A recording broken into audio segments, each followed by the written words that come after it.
உடலுறவில் நீங்க இருமடங்கு இன்பம் பெறவும் எய்ட்ஸ் வராமல் பாதுகாக்கவும் என்ன செய்யணும் தெரியுமா? உடலுறவு என்பது மிகப்பெரிய கலை. அவற்றை பாதுகாப்பாக கொள்ளும்போது அதன் இன்பத்தை நீங்கள் அனுபவிக்கலாம்.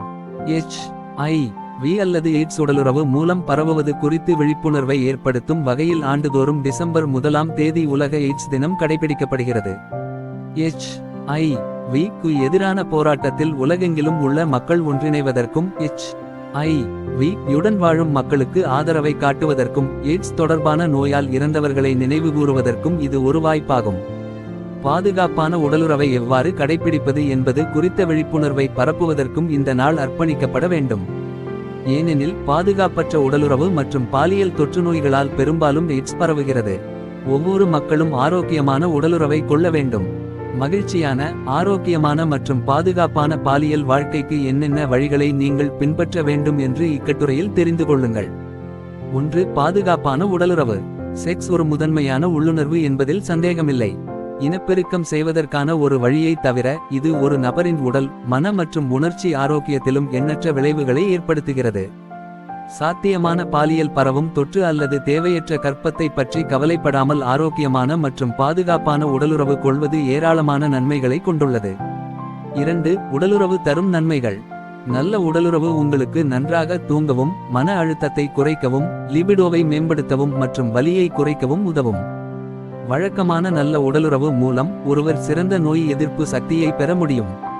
குறைந்த இரத்த அழுத்தம் மற்றும் சில புற்றுநோய்களின் அபாயத்தை குறைக்கலாம். இது உடற்பயிற்சியாகவும் கருதப்படுகிறது.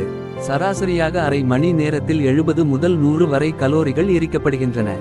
சமூக ரீதியாக நிலையான பாலியல் உறவு கொண்டவர்கள் அதிக தன்னம்பிக்கை, சிறந்த சமூக தொடர்பு மற்றும் அதிக செயல்திறன் ஆகியவற்றை கொண்டுள்ளனர்.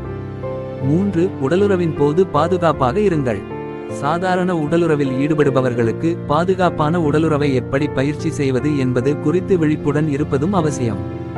பாலியல் பரவும் தொற்றுநோய்கள் மற்றும் கர்ப்பத்திற்கு எதிரான பாதுகாப்பிற்காக ஆணுறைகளை பயன்படுத்துவது விவேகமானது.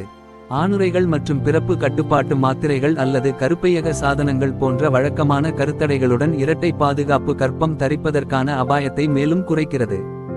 மது அருந்திவிட்டு உடலுறவு கொள்ளாதீர்கள். 4. ஒருவரையொருவர் மதித்து உங்கள் தேவைகளை தெரிவிக்கவும். ஒருவரையொருவர் தெரிந்து கொள்ளுங்கள், ஒருவருடைய எதிர்பார்ப்புகளை புரிந்து கொள்ளுங்கள். உறவில் ஒருவர் நேர்மையாக இருக்க வேண்டும். ஒருவருக்கொருவர் கண்ணியமாகவும் அன்பாகவும் இருப்பது ஒரு நல்ல அனுபவத்தை தரும். ஒரு சிறந்த உடலுறவுக்கான சிறந்த வழிகளில் ஒன்று, அவர்கள் என்னவாக இருக்கிறார்கள் என்பதற்காக ஒருவருக்கொருவர் மதிக்க வேண்டும். வீட்டு வேலைகள் போன்றவற்றை ஒன்றாகச் செய்வது சில சமயங்களில் பாலியல் ஈர்ப்பை உணர சிறந்த வழியாகும். 5. போர்ப்பிளே. முன்விளையாட்டு போர்ப்பிளே உடலுறவின் ஒரு முக்கிய பகுதியாகும். மேலும் அது நெருக்கத்தின் நல்ல பகுதியாக இருக்க வேண்டும். ஊடுருவும் செயலுக்கு முன் இணைந்திருப்பதை உணர பெண்களுக்கு பொதுவாக அதிக முன்விளையாட்டு தேவைப்படுகிறது. சென்சேட் ஃபோகஸ் முறை என்பது எந்த இலக்குகளும் எதிர்பார்ப்புகளும் இல்லாமல் நெருக்கத்தை அனுபவிப்பதற்கான ஒரு சிறந்த வழியாகும். யோனி வறட்சியால் பிரச்சனை உள்ள பெண்களுக்கு பாதுகாப்பான லூப்ரிகண்டுகள் பயன்படுத்தப்படலாம். 6. சுகாதாரத்தை கவனியுங்கள். பாதுகாப்பான உடலுறவு நடைமுறைகளுக்கு வரும்போது பாலியல் சுகாதாரமும் முக்கியமானது. பெண்கள் தங்கள் அந்தரங்க உறுப்புகளை முன்னும் பின்னும் கழுவ வேண்டும். இதேபோல் ஆண்களும் தங்கள் ஆண்குறியை கழுவுவதில் கவனம் செலுத்த வேண்டும். சுத்தமாக இருத்தல், உடலுறவுக்கு முன் கைகளை கழுவுதல், வாய்வழி சுகாதாரம், உடல் துர்நாற்றத்தை நிர்வகித்தல், உடலுறவுக்கு முன்னும் பின்னும் சிறுநீர் கழித்தல் இவை அனைத்தும் சங்கடத்தை தவிர்க்கும் வழிகள். 7. உடல் ரீதியாக சுறுசுறுப்பாக இருங்கள். உடல் ரீதியாக சுறுசுறுப்பாக இருப்பது செக்ஸ் உந்துதலை மேம்படுத்துகிறது. தினமும் சில ஏரோபிக் உடற்பயிற்சிகள் உடலை தொனிக்கிறது மற்றும் சோம்பலை தவிர்க்கிறது மற்றும் லிபிடோவை பெரிதும் மேம்படுத்துகிறது. காரமான, கிரீஸ் மற்றும் கனமான உணவுகளில் ஈடுபடாமல் மாலையில் லேசாக ஆரோக்கியமாக சாப்பிடுவதும் உடலுறவை ரசிக்க வைக்கும். 8. புதுமை.